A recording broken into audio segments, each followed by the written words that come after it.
In our Sunday school, we are studying Pauline Epistle, and we are now in First Thessalonians.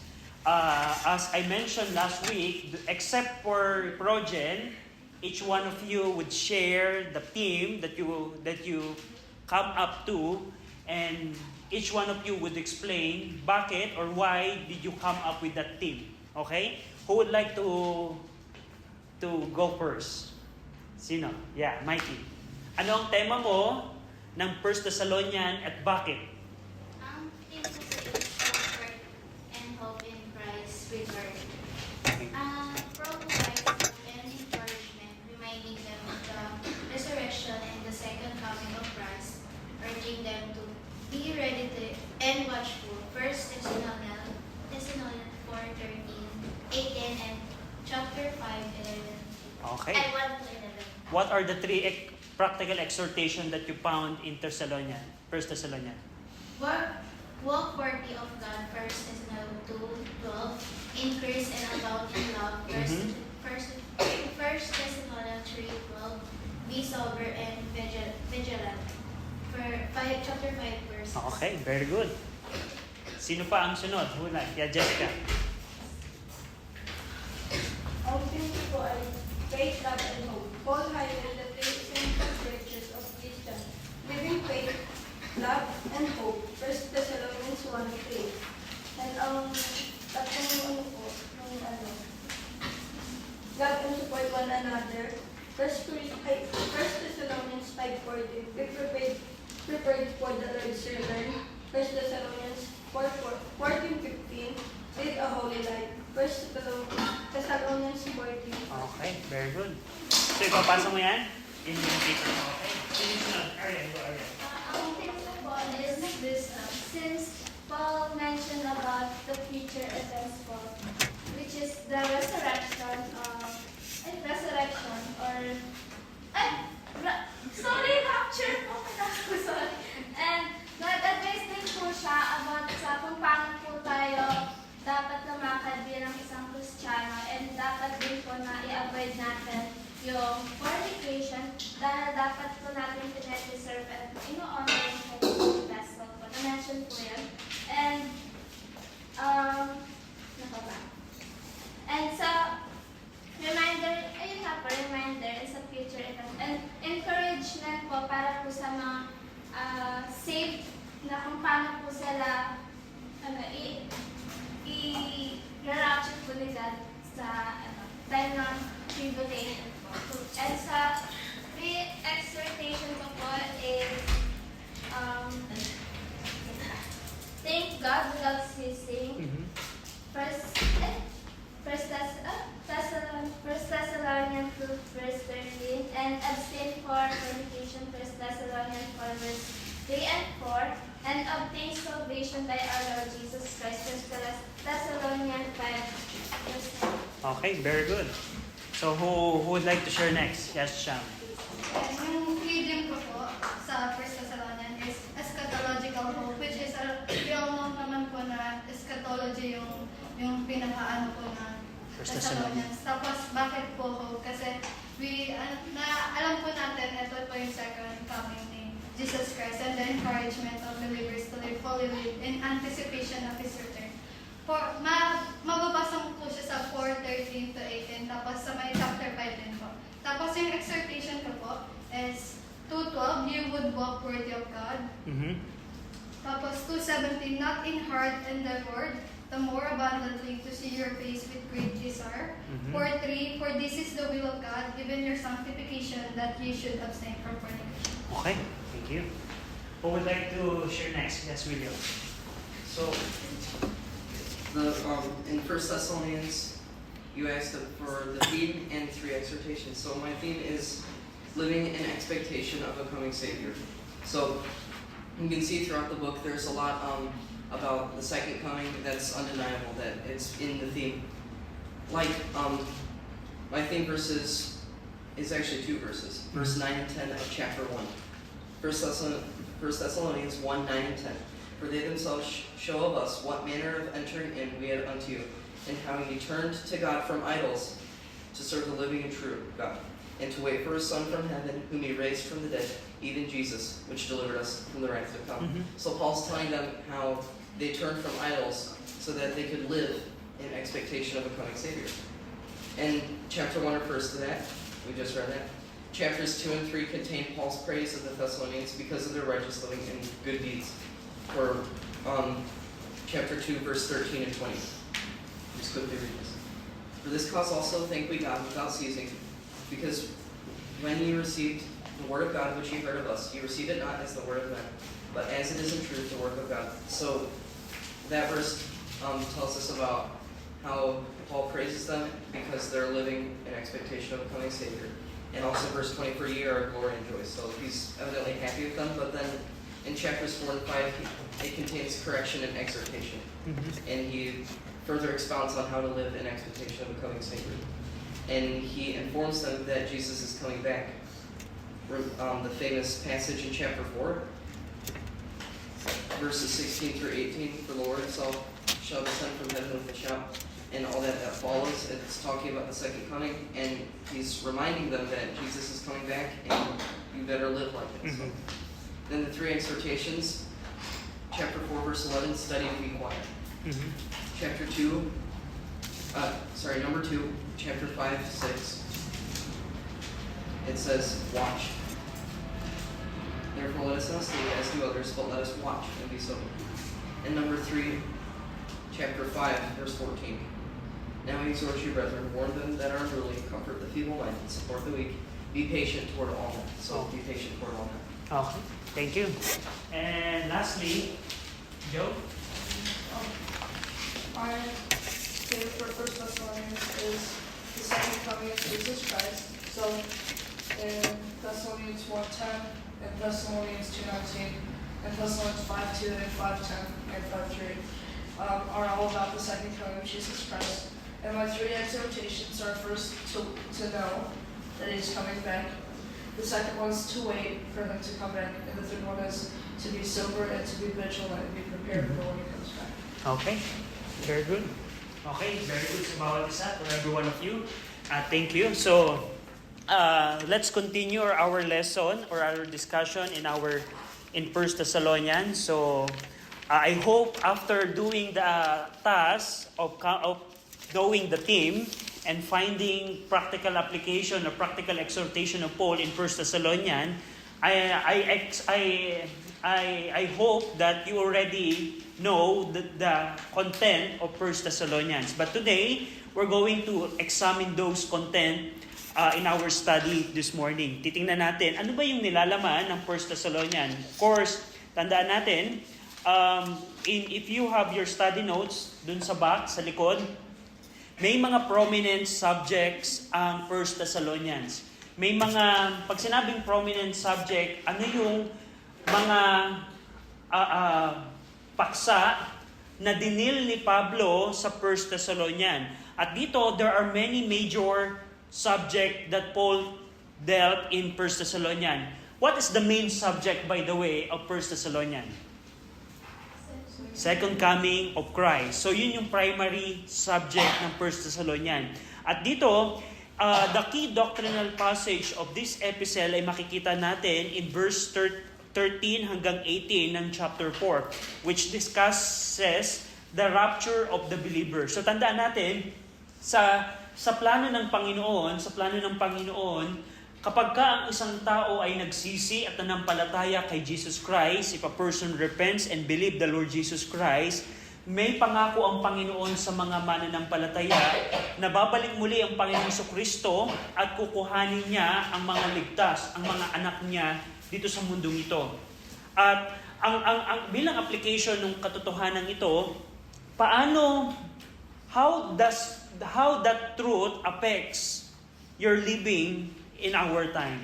Paano naapektuhan kung babalik ang Panginoong Kristo muli? Paano nito naapektuhan ng ating buhay? Now, for example, let's say I'm a Christian na not serious enough in my Christian life. At pag dumating ang Panginoong Kristo, alam niyo ba ang una, I don't know if you know, but do you know what is the first thing that will happen after Christ will rapture us? For us, the believer. Alam niyo ba kung ano ang unang haharapin nating mga mananampalataya kapag ni-rapture tayo ng Panginoon? Judgment. Yung judgment seat of Christ. At sa judgment seat of Christ, huhusgahan tayo ng Panginoon. God will judge us how we live here on earth. So, now, to put that truth in your perspective, if you're not living right for the Lord in our life and knowing that Christ will come back again, how can we prepare ourselves for the judgment seat of Christ? Now, for example, to give you an illustration, okay? Let's say you are all employees and I'm your boss. And I say to you, okay, employees, you need to clean this place and I will return at 3 p.m. this afternoon. Okay? Now, what would probably some of you will do? Will tell, oh, my boss will not is going to come at 3 p.m. I'll start working at 2 p.m. probably. Di ba? Pag alam ninyo kung kailan babalik yung boss nyo, sabi nyo ay, hindi mo na ako magtatrabaho kasi yung boss ko mamaya pang alas 3 ng hapon babalik. Kasi sabi niya, alas 3 ng hapon babalik. So, hayaan mo na. Mamaya na ako magtatrabaho kasi mamaya pa siya dadating. So, but what if I say, okay, employees, you need to clean this place and I will return again. What would be the difference? Ano yung pagkakaiba dun sa una kong binanggit, sa pangalawa kong binanggit? What would be the difference? When I say, I will come back at 3 p.m. and versus, I will come back again without definite time. Wala pong kasiguraduhan kung ano yung exact time na babalik. And what would be the result for you as employee? Yung magiging result po nun sa employee is, since unexpected po yung pagdating niya, it's either you're walking already in the right path or you're doing wrong. So, nakita niyo. So therefore, kapag po patuloy po tayo na lumalakad sa Panginoon, sa oras na dumating po siya is masasave po tayo. Yeah. And kapag po patuloy po tayo sa kasalanan and once na dumating po siya, help po yung Good observation. So, ganun yung pagkakaiba. So, kung hindi natin alam that Jesus Christ will come back, we need to prepare ourselves anytime. Meaning, there should be no time for us to be slack, to napabayaan ang ating Christian life, napabayaan natin yung ating buhay na lumalakad sa Panginoon. Because we don't know when will Christ come back again. So yun yung application na pinakita ni Paul in 1 Thessalonians na we need to live right with that expectation or with the hope that Christ is coming back again. So yun yung prominent subject ng 1 Thessalonians. Kaya mapansin nyo, if you already observed, there are many practical exhortation that Paul mentioned to Thessalonians in relation that Christ is coming back again. So, number 2 prominent subject is the thanksgiving of Paul to the Thessalonians' faith and endurance. So, makikita nyo sa, for example, in 1 Thessalonians 1:9, for they themselves show of us what manner of entering in we had unto you, and how you turned to God from idols to serve and serve the living and true God. Verse number 2, tingnan nyo, chapter 1, verse 2, we give thanks to God always for you all, making mention of you in our prayers. So, another prominent subject na makikita nyo sa 1 Thessalonians is not only the eschatological event of coming back of the Messiah, but also the thanksgiving of Paul that because of Thessalonians' faith and endurance. Number 3 na content ng subject ng 1 Thessalonians is the encouragement to the church members in their affliction.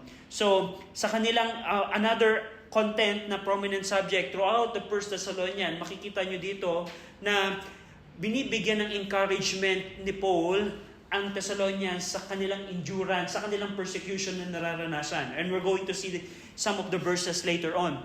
Number 4, also the subject another subject ng 1 Thessalonians ay yung mga various subject patungkol sa God the Father, sa Lord Jesus Christ, sa Holy Spirit, pastoral responsibility. Another subject that Paul dealt in 1 Thessalonians is how should the pastor act in the church.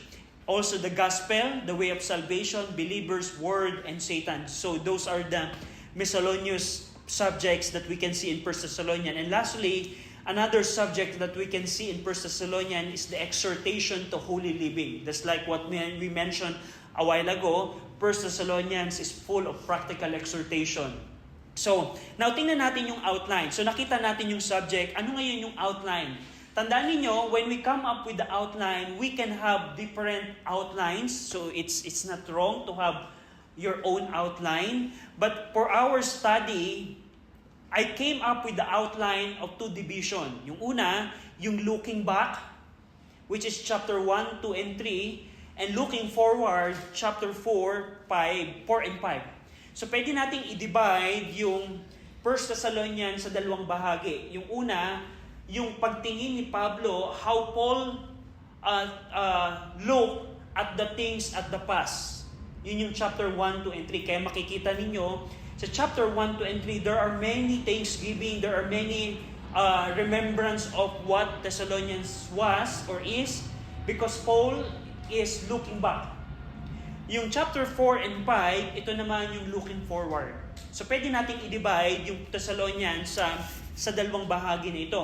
And of course, tingnan niyo sa 1 Thessalonians 1:1, ito yung introduction. 1 Thessalonians 1:1, Paul and Silvanus and Timotheus unto the church of Thessalonians, which is in God the Father and in the Lord Jesus Christ, grace be unto you and peace from God our Father and the Lord Jesus Christ. So that is the introduction. Tingnan niyo yung chapter 5, verse 23 to 28.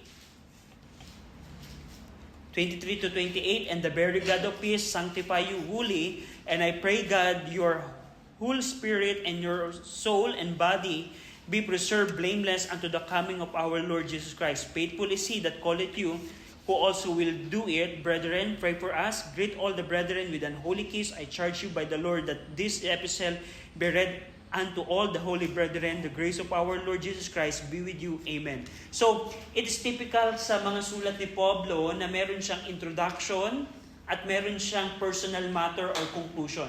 So, in 1 Thessalonians, just like other epistle of Paul, you can see that structure na may introduction and merong conclusion. But for the sake of our study, the basic outline of 1 Thessalonians is 1, 2, and 3.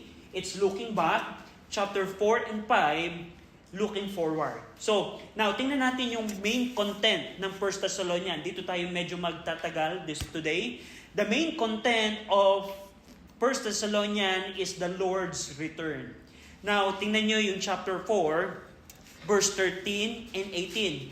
Now, sa Bible, there are many important passages in the Bible.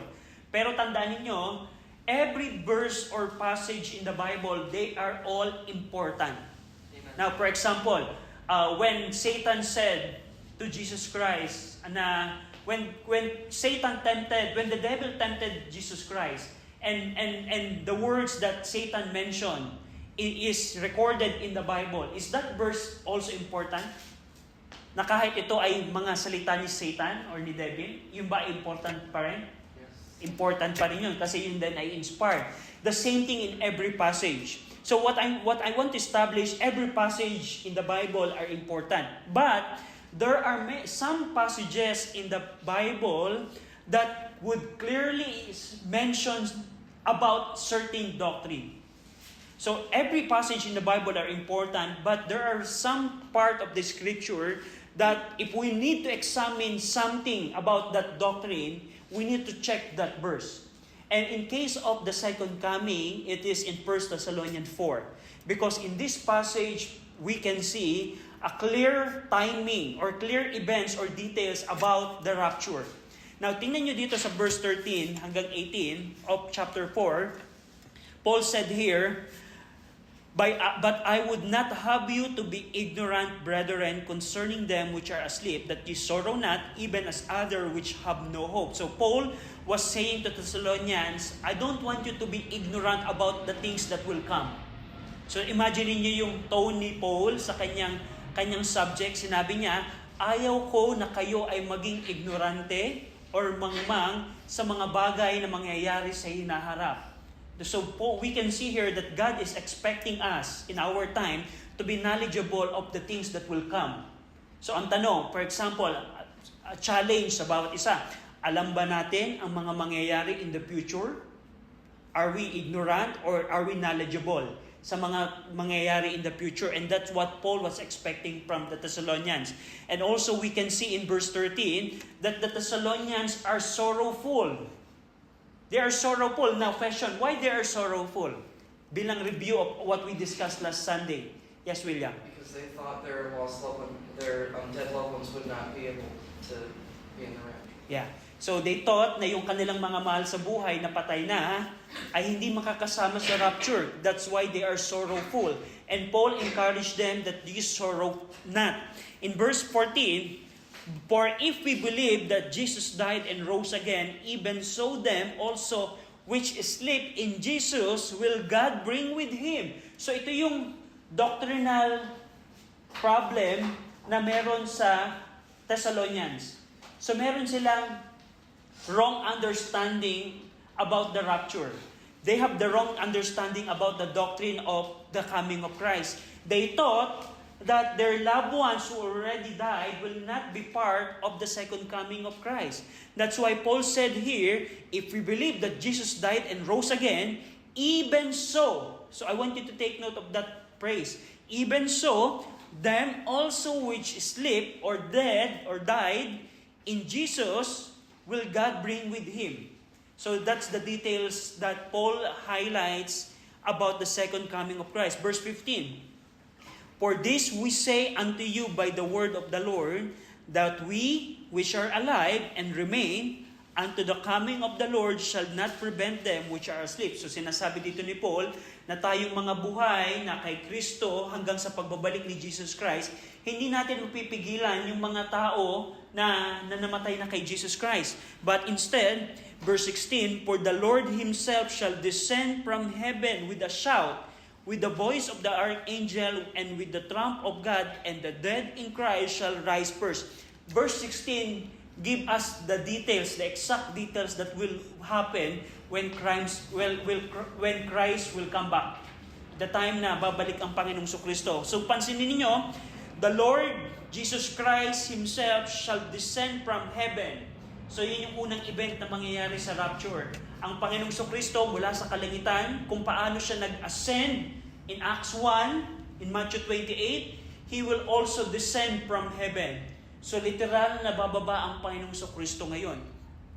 And pagkatapos noon, with a shout, and with the voice of the archangel. Merong anghel, merong archangel na sisigaw. We don't know what would be the shout of the archangel, but probably this will be the shout of victory. This will be a shout of victory.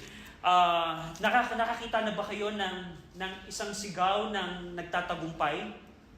A victorious shout? Probably this will be a victorious shout. And also another thing is with the trump of God. So merong trumpet na victorious. Now, so itong mga eksena na to, we can relate it sa isang pagtatagumpay sa isang gera. It seems to me that it would be a victorious celebration. Like a shout and a sound of the trumpet na parang may nagtagumpay. And basically, Christ coming is a victorious event for us. And pagkatapos nung trump, I want you to take note that Paul said here that the dead and the dead in Christ shall rise first. So yung mga loved ones natin na namatay na, if you have a loved ones that was saved, saved loved ones, sila ay magiging bahagi ng rapture. Sabi ni Paul, the dead in Christ shall rise first. Yung mga Kristiyano na namatay, na nasa libingan ngayon, yung kanilang katawan ay mababangon muli mula sa mga patay. They will be resurrected. Verse 17, then we which are alive and remain shall be caught up together with them, referring sa mga resurrected loved ones, resurrected saved believers. We will be caught up together with them in the clouds and to meet the Lord in the air, and so shall we ever be with the Lord. So that's what will happen. yung mga patay kay Kristo na nasa libingan right now, we can remember, let's say, sina Apostle Peter, yung katawan ni Peter, we don't know where it is not, but Peter's body will be resurrected. Paul's body will be resurrected. And all believers throughout the century, throughout the millennia, will be resurrected first. And then, we, which are alive, kung halimbawa, dumating ngayon yung Panginoong Kristo, napakinggan natin yung sigaw ng anghel, trumpet, and Christ has descended from heaven to the clouds, we will be caught up with them. So that's an amazing event na makikita natin. Probably we will be able to see Paul in the clouds. We will be able probably to see other believers in the clouds. So, but the thing here is, we will be caught up together with them to meet the Lord. Now, tingnan niyo for example, yung 1 Thessalonians 15.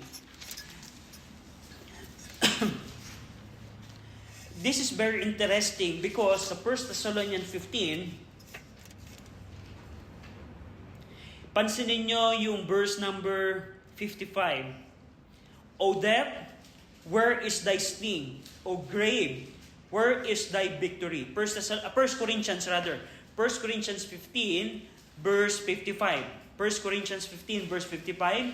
Sabi dito ni Paul, this is referring pa rin sa rapture, sa resurrection ng mga mananampalataya. But I want you to see yung phrase dito na ginamit ni Paul, O death, where is thy sting? O grave, where is thy victory? Dito, sabi sa Tagalog, kamatayan, nasaan ang iyong kamandag? Libingan, nasaan ang iyong tagumpay? Now, gusto kong pansinin ninyo na yung O death, where is thy victory? This would be probably the question of the believers who will be caught up alive during the rapture. Halimbawa, dumating ang Panginoon muli sa pagdadating ni Jesus Christ, yung mga tao na hindi makakaranas ng kamatayan na kukuhanin ng Panginoong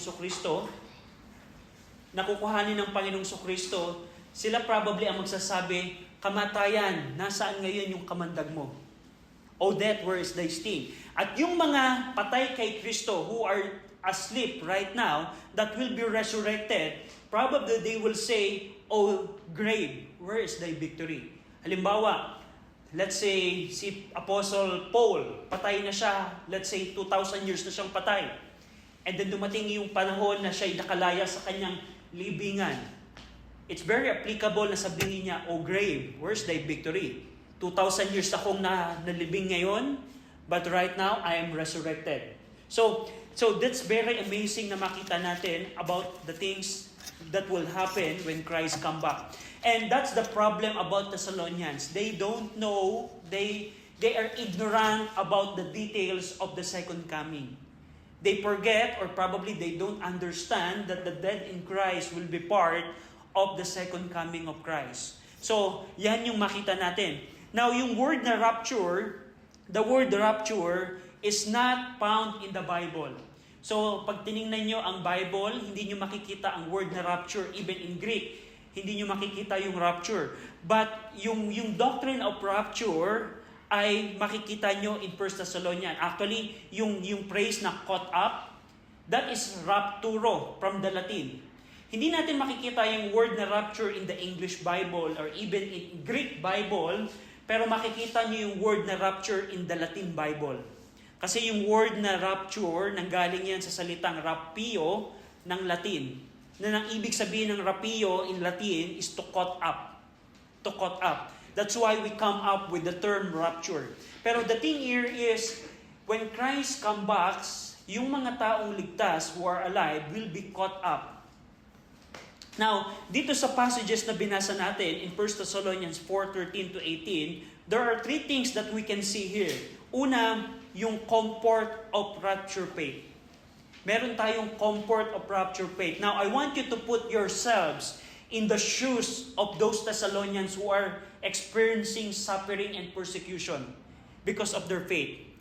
Gusto kong dalhin kayo, halimbawa, we would not be able to appreciate the truth that Paul mentioned here because in our time, we barely experience suffering and persecution.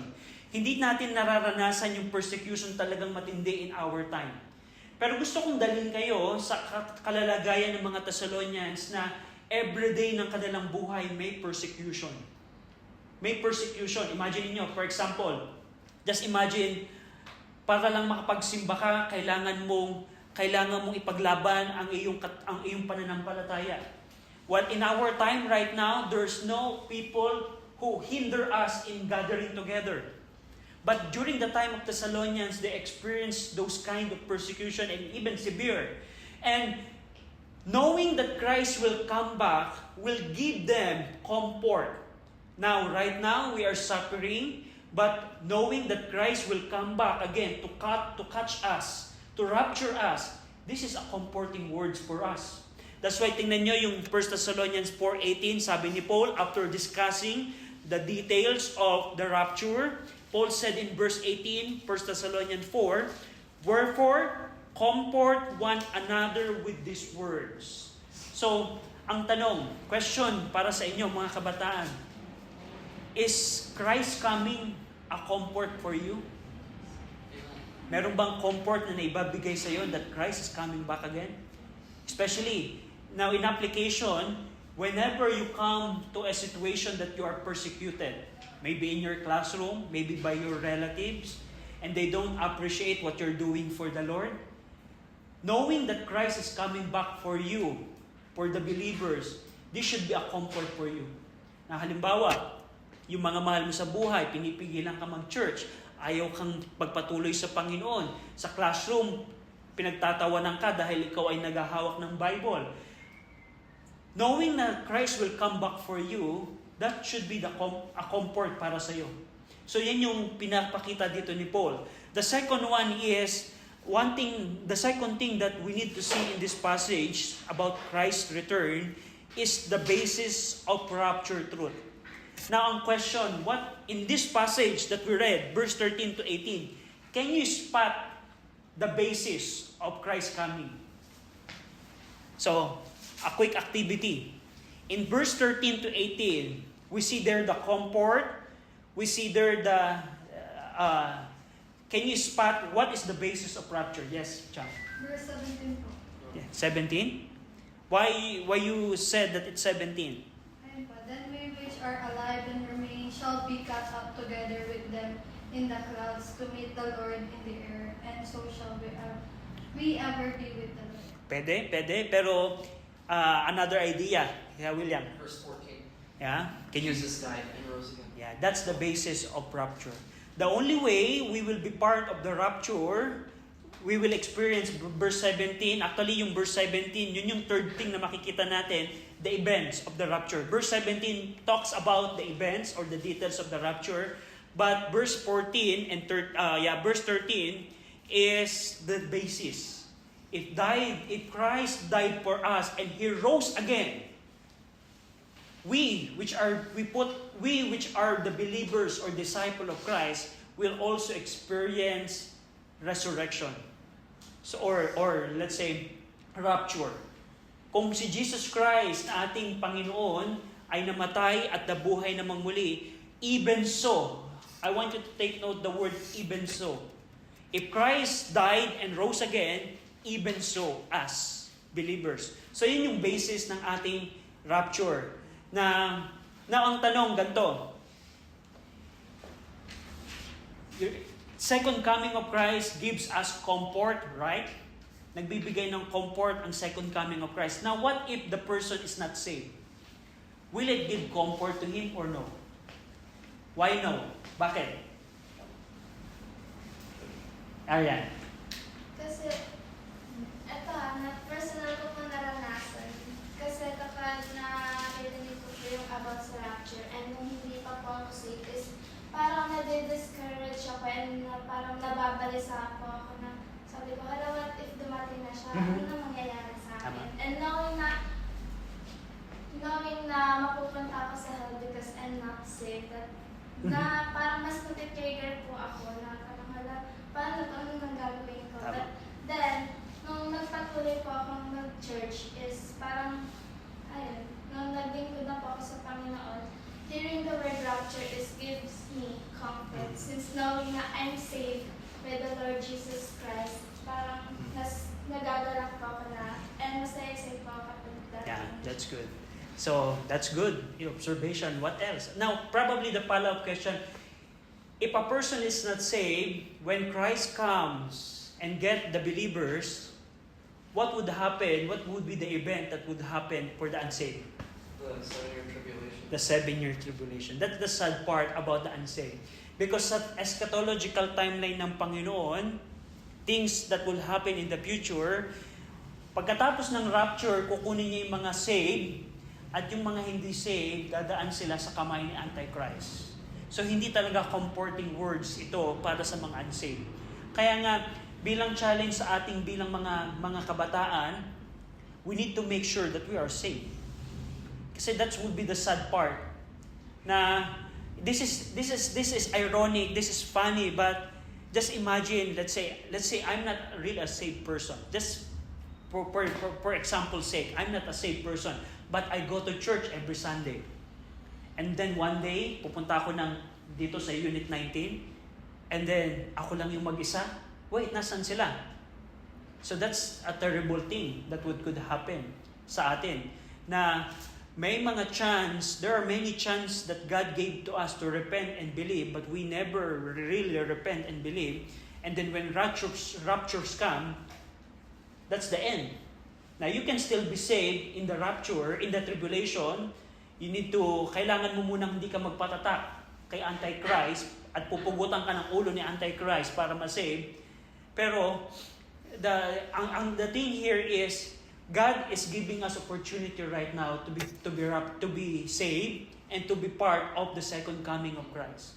The problem sa ating mga tao right now, the problem sa mga tao right now ay ayaw mag-repent at ayaw manampalataya. But that's the thing na makita natin. So, that's the first content of 1 Thessalonians. Now, before we end our lesson, the second content is Paul's ministry.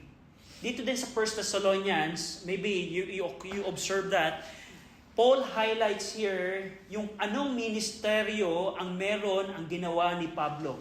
Now, tandaan nyo, sa history, pagkatapos ma-establish ni Paul, after Paul established Thessalonica Baptist Church, during his second missionary journey, remember that there are many Jews who persecuted Paul.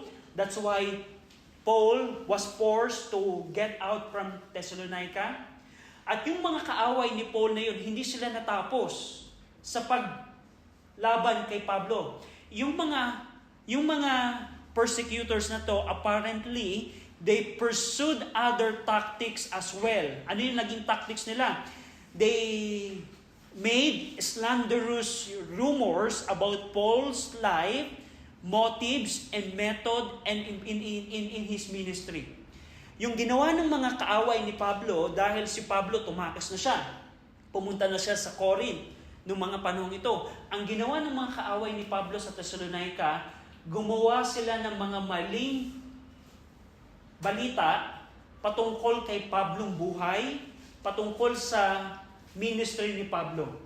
So gusto kong tandaan niyo yung timing na yan. For example, parang ganito. Ako si Pablo, kayo yung Thessalonica Baptist Church, na-establish yung church at ako'y umalis na.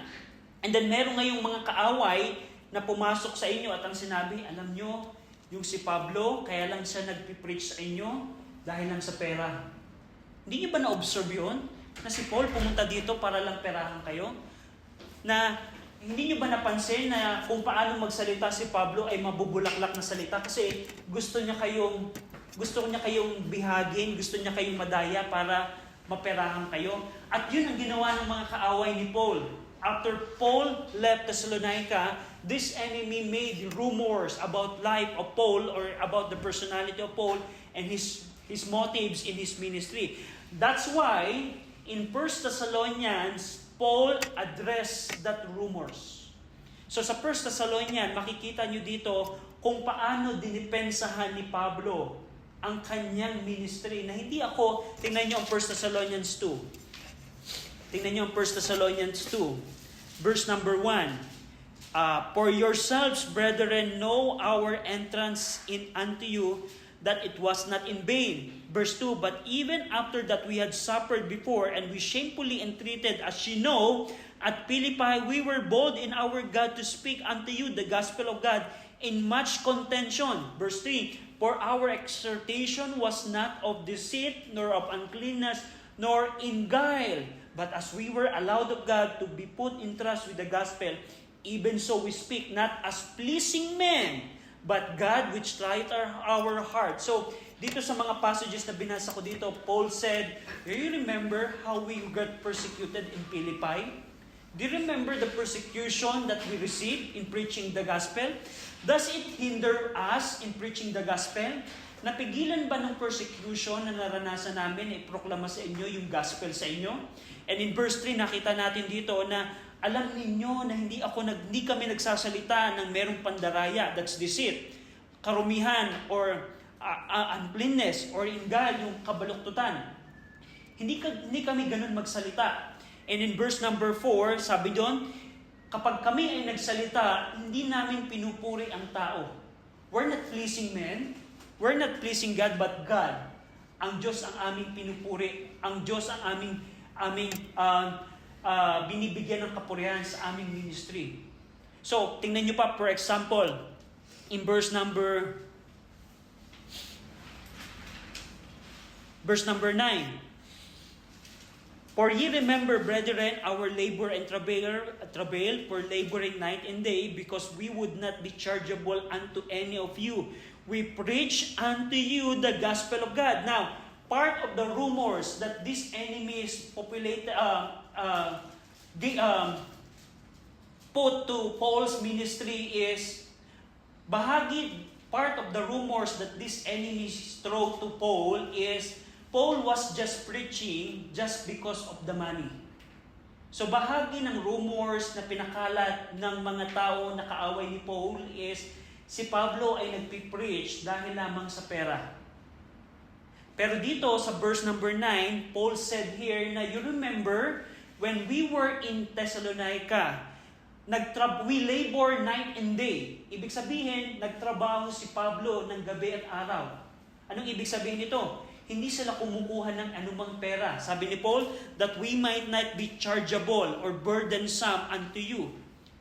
That we not be chargeable unto you. Upang hindi kami maging kabigatan sa inyo. Nakakita na ba kayo ng mga nagpipreach sa kalsada na nangihingi ng pera? Hindi ganun si Pablo. Na sabi ni Paul, nagpreach kami sa inyo, yung aming kakainin, hindi namin kinuha sa inyo. So that we will not be chargeable unto you. Instead, anong ginawa ni Paul? Nagtrabaho sila ng gabi at araw. Nagtrabaho sila ng paggagawa ng mga tent.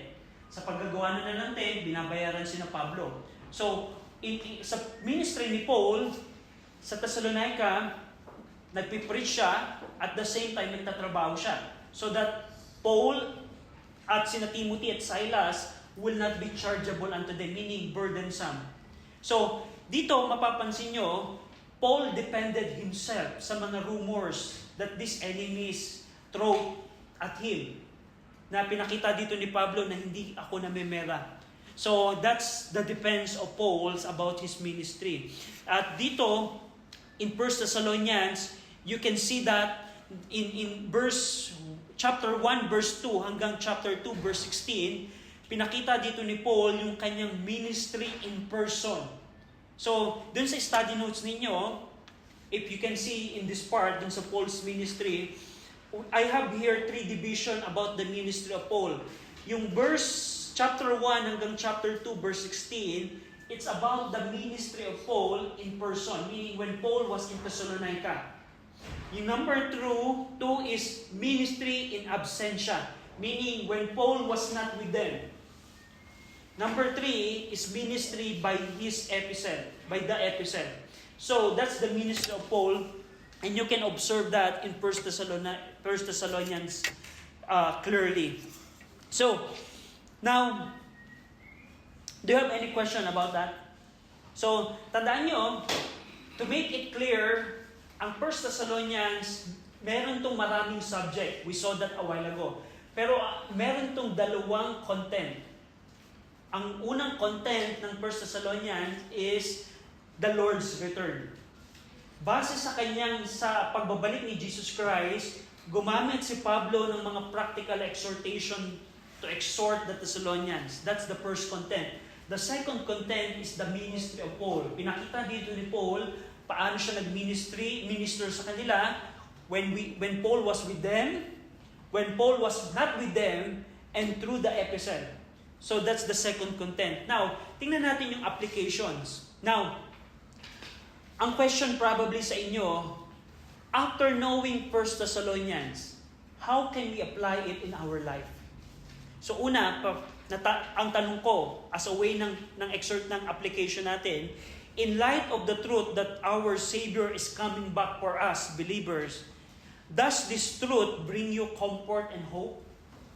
Now, ang tanong sa inyo, kung si Jesus Christ ay babalik namang muli, and we don't know the timing, we don't have any sign. The coming of Christ, yung pagbabalik ni Jesus Christ muli, wala itong timing. Hindi katulad nung boss na nagsabi, 3 p.m. babalik ako. Pero ang pagbabalik ni Jesus Christ, anytime, Christ can come back. Probably before we end our lesson today, Christ will come back. Probably before we end our Sunday morning service, Christ can come back. Meaning, anytime, Christ can come back. Now, ang tanong, does this truth bring you comfort and hope? Nagbibigay ba ito ng comfort? If a Christian is faithful to the Lord, basically, definitely, it will give comfort. But if a person is not saved, if a believer is not faithful unto the Lord, because pagka isang unfaithful believer ay abutin ng rapture, he will suffer loss in the judgment of seat of Christ. He will not receive a lot of rewards. So basically, itong comfort and hope, ito ay pwedeng magbigay sa iyo if you know by yourselves that you are a faithful person. But in reality, if for example, hindi ka saved, of course, definitely this is not a comforting word para sa iyo. Pero kung ikaw ay hindi faithful na Kristiyano, if you are not faithful believer, this could not give you comfort at all, because parang ganito, binigyan ka ng, let's say, God gave us 10 years of life. Let's say 10 years. And then, 9 years of that life, you wasted it. And then, Christ came back before the end of the 10th year. Is there, parang, dun in your life that you spend, for the 9 years that you spend, do you think you will receive a lot of reward in the judgment seat of Christ? So, I want you to see na yung katapatan natin sa Panginoon, our faithfulness sa Panginoon, this will give us, una, assurance and hope na I have done all for the Lord. But if that's not your statement na, oh Lord, give me 1 more year to serve you, that is a sad reflection of our life. If Christ come back, and your statement is, Lord, I have done all for you, that's a good testimony. But if Christ come back and you said to the Lord, Lord, give me another 2 years before you come back again, because I want to serve you more. I want to serve you. Because in my previous life, I didn't serve you, but right now, I want to serve you. Give me 2 years more. That's a sad situation. Meaning, hindi ka nagbigay ng oras sa paglilingkod sa Panginoon. Ano pa yung application at pwede nating makita dito? Does it strengthen you? Does the truth of Christ coming back give you strength in your endurance in times of affliction? So, I hope na yung katotohanan that Christ is coming back will give you endurance to endure, or patience to endure the persecution that we are experiencing. If you, believer right now, is experiencing persecution from your relatives, from your friends, from your loved ones, this could give you a comfort or endurance that Christ is coming back. And lastly, does it inspire you to serve Him faithfully? If our boss said that He will come back again, this should motivate us to work for every time that God will give us opportunity to serve Him faithfully in our time. So that's the application. So, meron kayong tanong about as we close 1 Thessalonians? So, yes, Ariane. Kasi, na-mention po yun ng classmate ko before, pero nagdako pa po. Yung about po sa rapture, sinabi po niya na, kapag patay daw po, is mananatili lang daw po yung patay. Yun po, dumating si Jesus Christ. Okay ba? Yeah, yung mga saved na patay kay Jesus Christ, currently, let's say, to give an example, let's say Apostle Paul. Si Paul right now ay nasa langit, pero yung katawan niya ay nasa lupa. Probably, yung kanyang mga buto, we don't know where it is. Probably, wala na. But the thing here is, sa rapture, mananatili siyang patay. Yung body niya, term ng Bible ay sleep. Pero darating yung time when Christ come back, yung katawan niya will be resurrected. So, during the rapture. So, yun yung probably na tinutukoy ng kaibigan mo. So, that's about the rapture, yeah. Anything else? Did I answer your question? So, yeah. Hanggang ngayon, halimbawa, meron kang mga loved ones na saved na namatay, mananatili silang patay, yung katilang physical na katawan, and when Christ come back, they will resurrected again unto life. So, if they are saved, kung hindi sila saved, yung kanilang resurrection will be in the future.